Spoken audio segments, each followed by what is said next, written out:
UFC Goat in every division. Here we go. I see my haters proud of me now. When I'm around, it's all smiles. I took over my whole time. Kicking off this list, it should be absolutely no surprise. We have Mr. Demetrius Mighty Mouse Johnson. Just lay there. Oh, whoa! Right into an armbar. Phenomenal. Unbelievable. Borg refusing. Demetrius Johnson Wins over Kiori Horiguchi, Henry Cejudo, Wilson Hayes. There's plenty of ones I'm pretty sure I'm missing. I mean, it was very, very dominant in his reign. 11 title defenses. I don't think any of them was close. I think that when Henry Cejudo actually beat him, that was kind of a robbery that they just wanted to get a new champion in there. So my guy can leave, but it is what it is. You cannot take it away from him. Multiple UFC records. With this fight with Mr. Horiguchi, latest submission ever in UFC history. Last second armbar, absolutely beautiful. Wins over John Dobson. Demetrius Johnson, when he was in the UFC, was absolutely dominant, and you cannot take that away from him. So at flyweight, my GOAT is Mr. Demetrius Mighty Mouse Johnson. Next up on the list, we have the bantamweight division, and this is probably going to be the one that gets criticized the most, but I'm taking this man right here. movement. There's the kick again. Oh! Stiff punch to the face of Barao. Look at the finish. TJ Dillashaw on the new. Mr. TJ Dillashaw, whatever you want to call him. I know he had the EPO problem late in his career. I do not think he was on that the entirety of his career. I mean, I'm going to take him at his word. That's just my opinion. You can do whatever you want to with that. I mean, but his wins over Henry Barao carry so much weight in my rankings, simply because going into that fight, nobody knew who TJ Dillashaw was. Nobody gave him a chance in hell to win that fight. Going back and looking at the betting odds, he was plus 650 going into that first fight. So I will say that it was a very, very big upset during that time. But TJ Dillashaw showed it wasn't an upset in their second fight. Also, his wins over Cody Garbrandt hold very, very high weight in my opinion, especially when you see what Cody Garbrandt was able to do to Mr. Dominic Cruz, who was also in the running to be on my list for the GOAT in this division. But I decided to go with TJ because I feel like his fights was more exciting. Let me know who you guys think is the 135-pound GOAT. In the featherweight division, my next probably controversial pick, I am taking this man right here.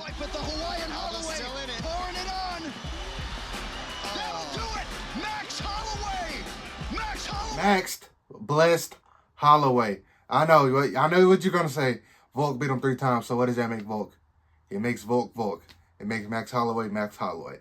I just feel like I considered Jose Aldo the absolute best that I've ever seen until Max Holloway beat him. Beat him bad. Beat him bad twice. I cannot get that picture out of my head. And I know Volk beat Jose Aldo too, but he took him to decision. Max Holloway finished my GOAT twice. And yeah, you can say he defended the belt only 3 times. You can say that. I'll give that to you. Versus what, Volk's 5, I think it was. But if you look at what Max Holloway has been able to do without the belt, wins over the Korean Zombie, Arnold Allen, Yair Rodriguez, Calvin Kattar. He's wiped out pretty much these 145-pound rankings or guys that's in the rankings right now. I know he has probably a very, very tough test ahead of him if he gets this Ilya Topuria fight. I'm taking Max. I'm taking Max to get the job done. I'm taking Max to reclaim his throne. This man is only 32 years old. I think he gets it done. What do you guys think? Who is y'all's guys 145-pound GOAT? You got 3 options. If you don't say any of these 3, your list or opinion is irrelevant to me. You got Jose Aldo, Max Holloway, Alexander Volkanovski. Those 3, who you got? Let me know. In the 155-pound weight division, lightweight division, I mean, it was kind of easy. In my opinion, I am taking this man right here. He's got it. It's under the neck. There it is. Nope, it's on the chin. There's the tap. Still undisputed. Khabib the Eagle Nurmagomedov, he retired a lot earlier than I would have loved him to kind of cement his place at the 155-pound GOAT status. But, I mean, you can't argue the resume. Wins over Edson Barboza. Finishes Finishes. These next 3 names are all finishes. Conor McGregor, finish. Justin Gaethje, finish. Dustin Poirier, finish. That's the cream of the crop of the lightweight division right now. He finished all of them, except Edson. He took Edson to decision, which Edson's pretty tough for going to decision, even though he was getting wrestled the whole time. But that's not the point of this video. Khabib Nurmagomedov, 29-0, undefeated. Arguably never lost a round. He lost 1 round to Conor, but he finished Conor, so it really doesn't matter. The GOAT at 155 pounds right now is Mr. Khabib Nurmagomedov. His cousin Islam is nipping at his heels if he's able to finish Dustin Poirier. His title reign is kind of wonky to me. I mean, he has a finish over... He has 2 of his title defenses against Alexander Volkanovski, who is a 145-pounder. I would like him to kind of get back on track and defend his belt against his weight class, if that makes sense. But yeah, Khabib Nurmagomedov, 155-pound GOAT. In the 170-pound welterweight division, there's been a lot of talk about this recently, especially what Dana White said. You might not like Kamaru, but you cannot fucking deny that he's the greatest welterweight of all time. Can't deny it. It's gonna start some. Can't deny it. But I am still going with the Canadian, Mr. George St-Pierre. Out of his own.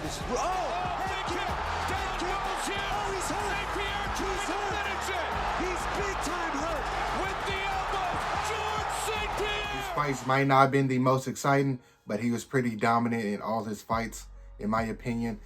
Except the Johnny Hendricks fight, he clearly lost that one. How the judges got that one wrong is beyond me, but he walked away from it, came back, won the middleweight title.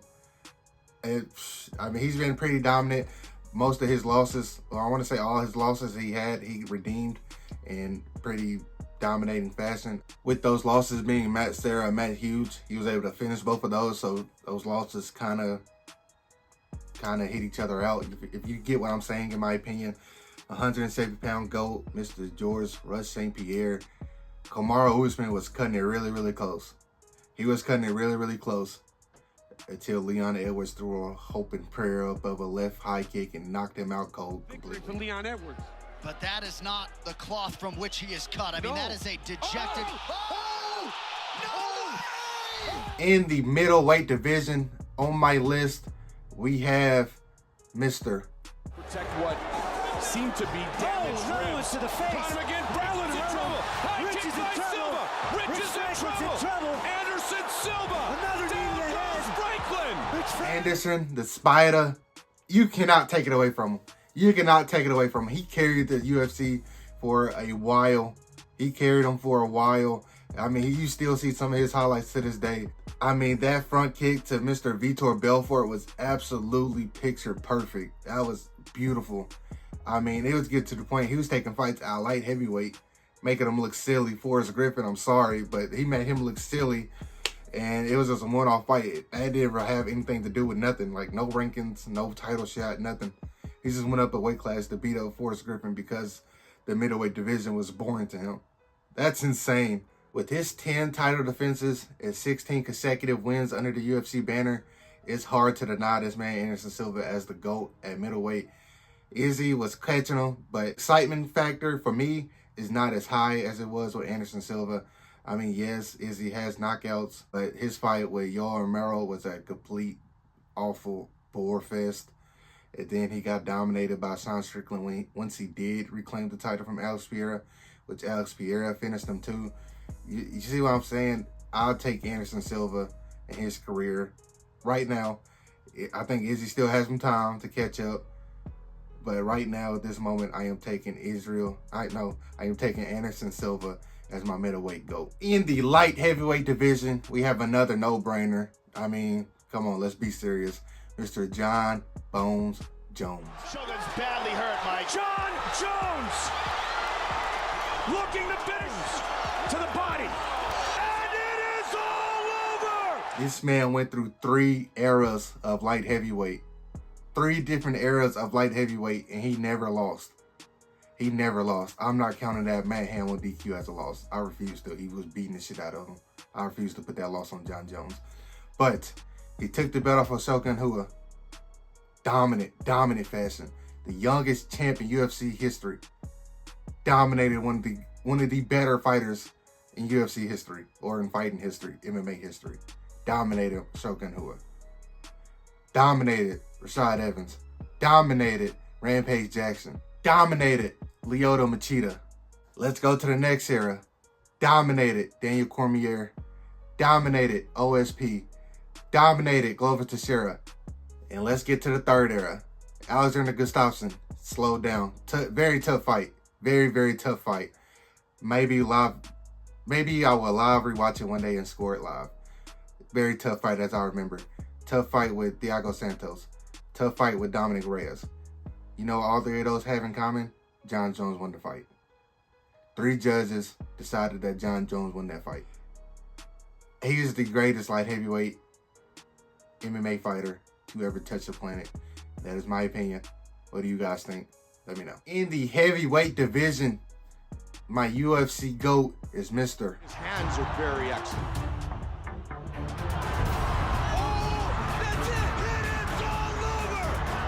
Stipe Miocic. He defended the UFC heavyweight title 3 different times. He defeated Francis Ngannou the first time when a lot of people thought that was going to be an impossible task. He took the belt off of Francis Ngannou in a very, very weird way. I don't know why Francis tried to charge him like that. That's not the best game plan for somebody like a Stipe. Recovered and beat up Alistair Overeem, beat up JDS, and this is during his title defense reign.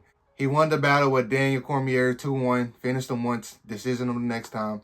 He is the greatest heavyweight champion in the UFC history, and I cannot wait to see him and John Jones fight.